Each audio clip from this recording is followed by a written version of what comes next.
Bonjour, bienvenue dans l'interview. Aujourd'hui, je reçois Marc-Jean Geisels. Bonjour. Bonjour. Député bruxellois PS, bourgmestre de Forêt. Et à propos de Forêt, on va parler des prisons, Saint-Gilles et Forêt, avec une action ce matin pour 24 heures pour protester contre la réforme de la fonction publique.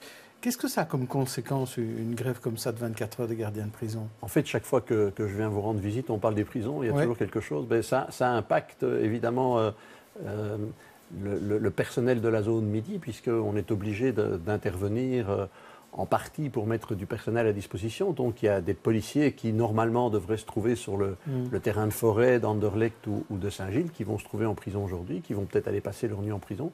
Ce n'est pas vraiment leur rôle. Et tout ça, c'est dû à la carence de gestion efficace du gouvernement fédéral, il faut bien le rappeler. Alors, prison, effectivement, on en parle beaucoup parce qu'il y a eu 22 gardiens qui ont été renvoyés en correctionnel hier, des prisons pour mauvais traitement. Et aussi, alors là, ça n'a rien à voir, mais la radicalisation, on a l'impression qu'elle n'est pas enrayée dans les prisons. Il y a 450 radicalisés, dit la Sûreté de l'État en Belgique, dans les prisons. Est-ce que ça vous inquiète, vous qui avez cette prison sur votre territoire? Alors sur le volet judiciaire, il est en cours. Je crois qu'il y a des renvois en correctionnel, donc on va voir ce que la Chambre du tribunal correctionnel de Bruxelles va décider, donc je ne vais pas me prononcer. Sur la radicalisation, quand je rencontre les surveillants de prison, et d'ailleurs je suis solidaire de leur action parce qu'ils ont vraiment un métier extrêmement difficile, souvent ils me disent que on ne gère pas correctement ce problème de radicalisation et qu'il y a une grande perméabilité entre les détenus radicalisés et non radicalisés, ce qui permet éventuellement un certain prosélytisme, et c'est peut-être le cas du dramatique fait divers de Liège. Donc les isolés, ça se fait dans certaines prisons, mais pas dans toutes encore. C'est pas possible partout. Mais certains disent qu'il faudrait les garder en prison, ces radicalisés, même au-delà de la peine. Alors ça, c'est encore une fois des discours faciles, mais après il y a toute une série de conséquences. On garde des gens plus longtemps, on va augmenter le nombre de prisons, on va accepter de financer des infrastructures supplémentaires, alors qu'aujourd'hui on désinvestit dans tout ce qui est service public, donc ça n'a pas beaucoup de sens. Et puis alors il y a toujours le débat sur la possibilité de laisser partir quelqu'un plus tôt qu'à la fin de sa peine, c'est qu'on peut fixer des conditions, on peut le suivre et on peut le socialiser. C'est ça le but essentiel. Alors c'est certainement plus difficile avec certains types de détenus, mais je crois que vouloir systématiquement changer les règles dès qu'il y a un problème, alors qu'on n'analyse pas le pourquoi ça ne fonctionne pas, je crois que c'est une très mauvaise réponse. Mais c'est très populiste et ça plaît évidemment à beaucoup. Est-ce que nos prisons aujourd'hui, est-ce qu'elles fonctionnent bien en dehors des problèmes et de la grève d'aujourd'hui, par exemple, de l'action de grève? Est-ce qu'elles fonctionnent bien? Alors je crois qu'elles ne fonctionnent pas bien. Elles fonctionnent peut-être un peu mieux à Forêt parce qu'on a fameusement dégraissé, mais sinon il y a un manque d'investissement. Il y a un manque d'investissement dans le service public, il y a un manque d'investissement dans l'encadrement, il y a un manque de valorisation d'un métier qui est très difficile, qui est le métier de surveillant. Et je trouve qu'il faudrait plus les soutenir. Alors, on va passer de la prison à la police. Le lien était déjà tout fait, puisque les policiers doivent remplacer les gardiens.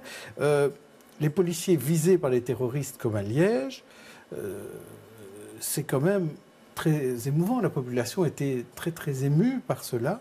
Est-ce que vous, dans la zone midi, est-ce que vous protégez vos policiers de manière spécifique depuis ces derniers attentats? Alors, c'est un drame qui a vraiment touché tout le monde et qui a évidemment touché tous les policiers, qu'ils soient de terrain ou qu'ils soient des policiers plus administratifs. Et donc, c'est un risque auquel ils sont exposés tous les jours. Plus parce qu'ils représentent l'autorité, ils représentent un symbole que certains extrémistes veulent éventuellement viser. Alors il y a des mesures de protection particulières, il y a l'obligation notamment de porter un gilet qu'on appelle pare-balles, mais un gilet de sécurité. À certains moments, ils doivent intervenir de manière bien précise, ne pas être seuls. Ils doivent être vigilants tout le temps. Le problème, c'est que dans une telle attaque, il y a toujours l'effet de surprise et la victime réagit toujours en second lieu. Donc c'est évidemment extrêmement difficile. Mais vous les encouragez, enfin vous avez été les voir? Régulièrement, le chef de corps, les directions rappellent d'être vigilants parce qu'à un moment, la coutume, enfin l'usage quotidien fait qu'on a peut-être tendance à oublier le risque. C'est vrai que c'est difficile d'être tout le temps vigilant, 24 heures sur 24, tous les jours, que ce soit même déjà sur le chemin du travail. En France, ça s'est passé, ou dans des domiciles privés, des agents de police ou des agents de la gendarmerie ont été attaqués. Donc il faut vraiment être attentif sans non plus vivre dans la crainte permanente. Alors, le revers de la médaille, c'est par exemple cette violence policière qui était révélée hier par le journal La Capitale. C'était à Forêt, un jeune de 24 ans, ce week-end, frappé à terre lors d'une intervention policière. Comment une zone de police se contrôle elle-même? Est-ce que là, vous êtes... Alors, il y a un contrôle, ce qu'on appelle un contrôle interne, le service de contrôle interne, auquel on transmet évidemment immédiatement les faits une fois qu'ils sont commis par le chef de corps. Et le chef de corps en collège de police, ce matin, nous a dit qu'il avait demandé l'ouverture d'un dossier.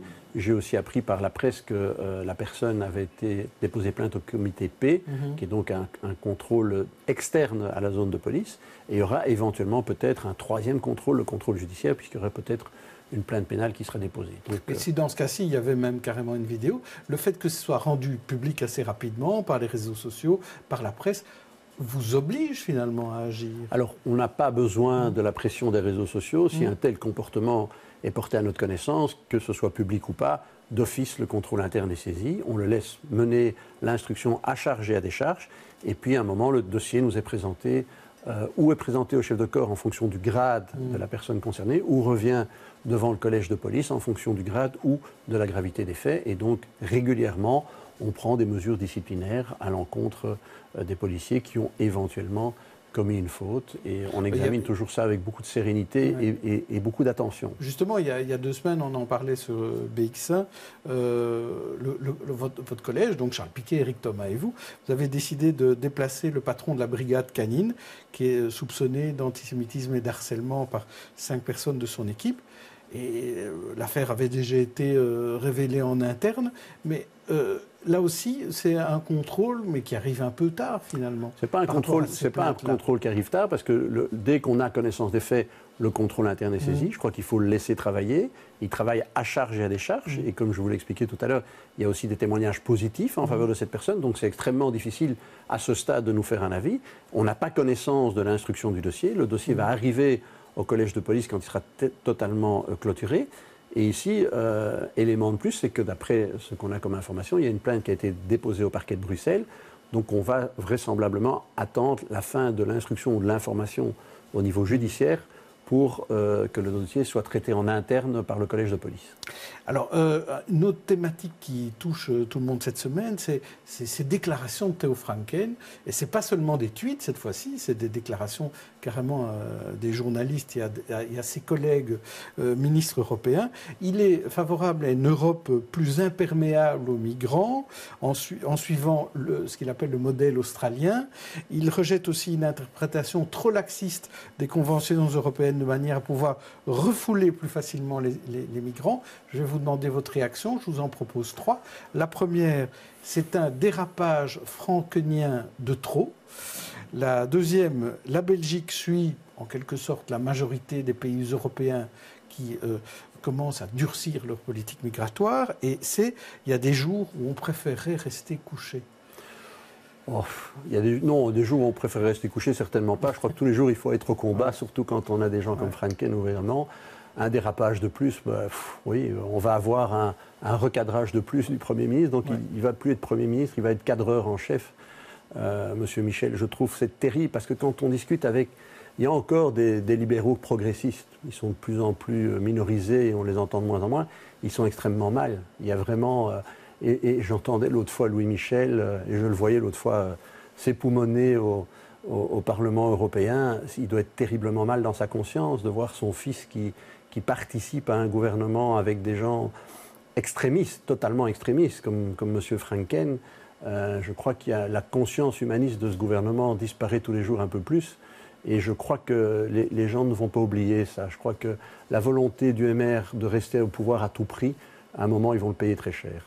Mais quand le gouvernement dit en 3 ans, on a reconnu 40 000 étrangers qui ont obtenu l'asile en Belgique, on en a fait plus que ce qu'a fait le gouvernement d'Di Rupo. Je crois que ce n'est pas en faire plus ou moins, c'est traiter les dossiers humainement et de ne pas avoir... Alors ça veut dire que les déclarations de M. Franken ne correspondent pas du tout à la politique qu'il mène, et donc non seulement il a des propos totalement extrémistes, mais en plus il roule les gens dans la farine quelque part. Et donc une preuve d'une grande malhonnêteté intellectuelle. Et je crois que c'est ça aussi qui ne va pas.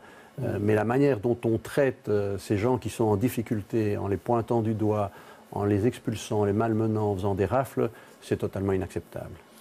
Alors vendredi, c'est un grand jour au Parlement bruxellois parce que vous allez sans doute voter le décumul intégral. Donc il y a pas mal de partis qui y sont favorables, le PS, Défi, Écolo, SPA, Groen, mais il n'y a toujours pas d'accord avec les partis flamands de la majorité, CDNV et Open VLD, qui eux n'y sont pas favorables.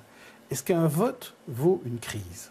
Alors, à ce stade-ci, donc moi je ne vais pas sans doute, je vais voter, puisque je m'y suis engagé, on a déjà eu un débat là-dessus, j'ai fait connaître mon opinion, mais je suis un militant socialiste respectueux des règles, donc je voterai ce texte vendredi. Je pense qu'on a encore un délai avant la crise. Mais il faut être évidemment extrêmement attentif, parce que une partie de nos partenaires flamands du gouvernement sont totalement opposés à ce texte. Donc il y aura, après le vote, un retour du texte éventuellement 30 jours plus tard, puisque c'est la procédure.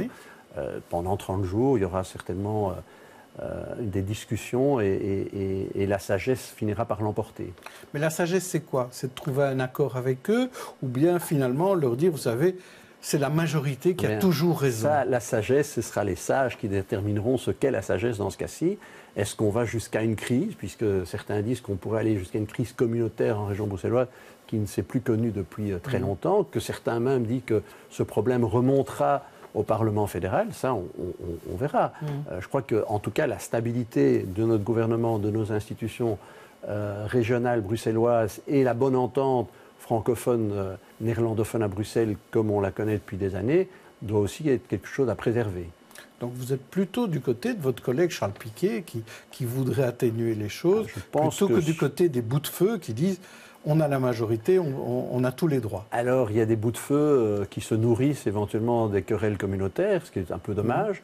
Et puis je crois que Charles Piquet est reconnu comme quelqu'un de sage et je pense que son analyse n'est pas mauvaise. Je crois que d'ailleurs celle de Rudy Vervoort est assez proche également. Je crois que ce sont des gens raisonnables. Maintenant, de toute façon, pour les membres du Parti socialiste, le problème ne se pose pas, puisque tous, unanimement, nous avons pris l'engagement de ne pas cumuler. Donc voilà. Donc en ce qui nous concerne, moi je vois ça de très loin. Je m'occuperai de ma commune, moi, à partir de mai, encore un peu plus, si c'est possible, de mai 2019. Enfin, en tout cas, je l'espère. Et si l'électeur me fait confiance. Oui, on verra au moment des élections communales d'octobre. Voilà. Merci, Marie-Jean Kessels.